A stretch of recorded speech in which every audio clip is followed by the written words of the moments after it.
We gaan nog eens met een drone vliegen, zo.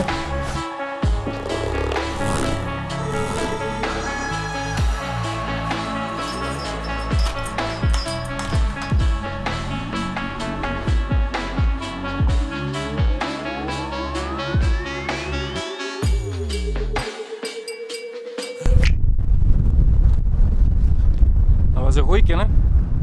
Dat gaat hem in ieder geval niet worden, voor me met een drone te gaan vliegen.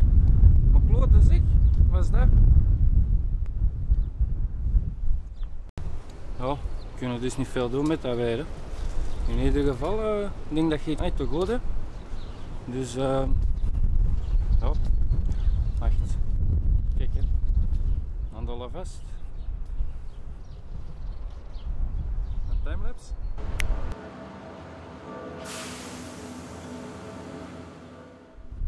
Nou, dat is toch beter als niks, hè.